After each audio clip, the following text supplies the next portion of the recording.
Malaking tulong daw ang reward system para mahuli ang mga hinahanap sa batas ayon sa Philippine National Police. Pero meron din daw nito o wala, magpapatuloy raw sila sa kanilang mandato. May ulat on the spot si June Veneracion. June?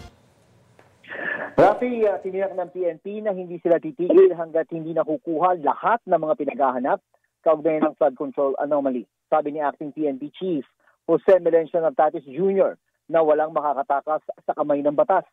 Sinabi yan ni Natatis kasunod ng dalawang mahalagang pangyayari ngayong araw sa Camp Crame.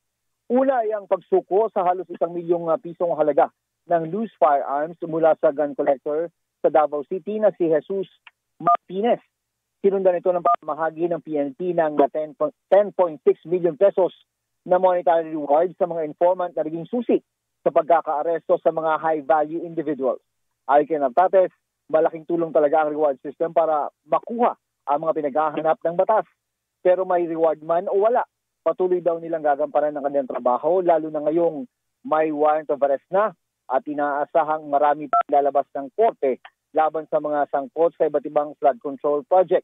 Sabi ni Natatis, gaano man katagal, ay makukuha at makukuha din nila ang may mga warrant of arrest at yung mga mai-issuehan pa ng korte.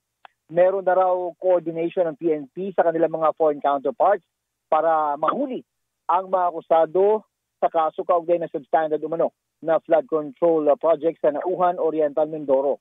Kaugnay naman ang napaulat na meron ng warrant of arrest sa Senador Bato de la Rosa mula sa International Criminal Court. Sabi ng Natatis, wala naman silang kumpirmasyon pa tungkol dito.